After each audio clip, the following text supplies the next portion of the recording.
சென்னைக்கு அருகே இருக்கும் ஒரு பெரிய கம்பெனி. அந்த கம்பெனியின் சிஇஓ அரவிந்த்.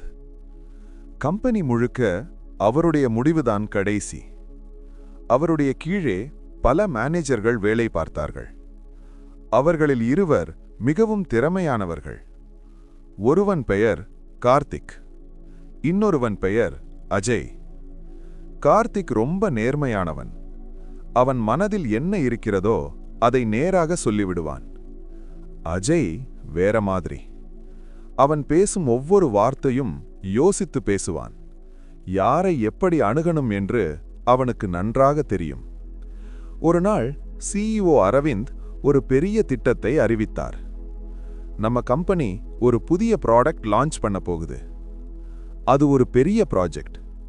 ஆனா அந்த திட்டத்தில் ஒரு பெரிய ரிஸ்க் இருந்தது. அதை முதல் புரிந்தவன் கார்த்திக். மீட்டிங் நடக்கும்போது அவன் உடனே பேச ஆரம்பித்தான். சார், இந்த ஐடியா நல்லதுதான், ஆனா இது ரிஸ்கி ப்ராஜெக்ட். இப்போ கம்பெனி ஃபினான்ஸ் ஸ்ட்ராங் இல்லை. Meeting room அமைதியாகிவிட்டது.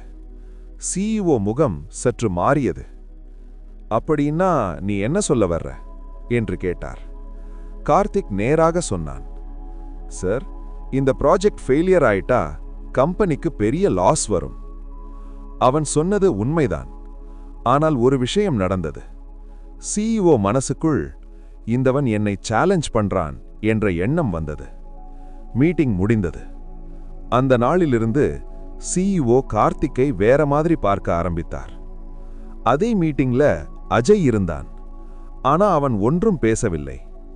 அந்த நாள் மாலை அவன் சிஇஓ ஆபீஸ்க்கு போனான்.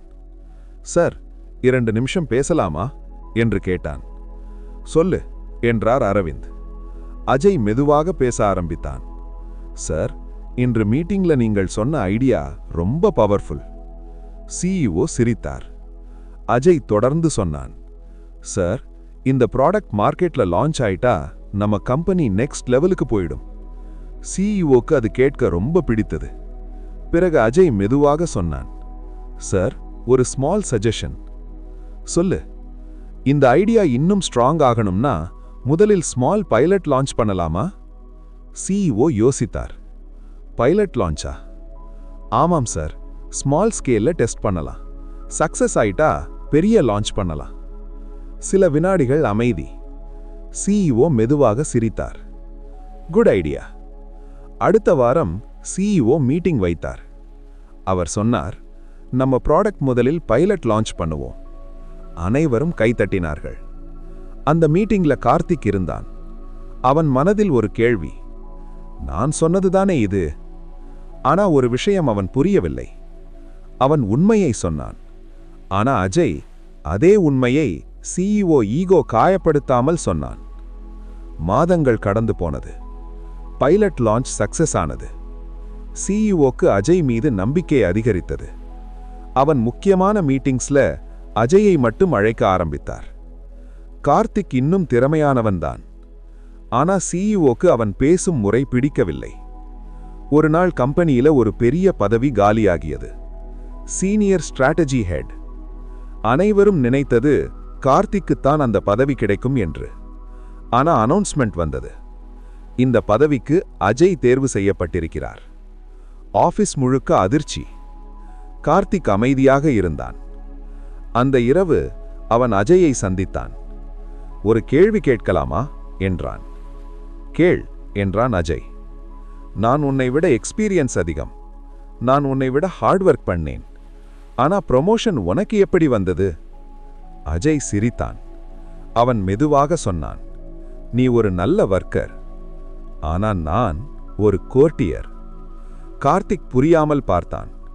அஜய் சொன்னான், பவர் இருக்கும் இடத்தில் டேலண்ட் மட்டும் போதாது. அங்கே ஈகோ, பாலிடிக்ஸ், ரெஸ்பெக்ட் இவையும் ஈக்குவலி இம்பார்ட்டன்ட். நீ மீட்டிங்ல சிஇஓக்கு எதிராக பேசினாய். நான் அதே விஷயத்தை அவரை ரெஸ்பெக்ட் பண்ணி சொன்னேன். கார்த்திக் அமைதியாக நின்றான். அவன் அந்த நாள் ஒரு பெரிய பாடம் கற்றுக்கொண்டான். பவர் இருக்கும் இடத்தில் உண்மை மட்டும் போதாது. அதை எப்படி சொல்றோம், யாரிடம் சொல்றோம், எந்த நேரத்தில் சொல்றோம், அதுதான் முடிவை மாற்றும். அந்த நாள் முதல் கார்த்திக் ஒரு விஷயம் புரிந்து கொண்டான். பவருக்கு எதிராக போராடுறவங்க அதிகம் வெல்ல மாட்டார்கள். ஆனா பவருக்கு அருகில் நின்று அதை புரிந்து கொள்ளும் மனிதர்கள்தான் மெல்ல மேலே ஏறுவார்கள். நீங்க இந்த விஸ்டமை விரும்பினா உங்க எபிக் தமிழ் யோகி ஃபேமிலியில சேர்ந்து சப்ஸ்கிரைப் பண்ணுங்க மற்றும் பெல் ஐகானை அழுத்துங்க. புதிய வீடியோகள், முதல் நெறிமுறைகள், உளவியல் பாடங்கள், சீக்ரெட் ஸ்ட்ராட்டஜிஸ் எல்லாம் சீராக பெற. வணக்கம். இது உங்கள் எபிக் தமிழ் யோகி.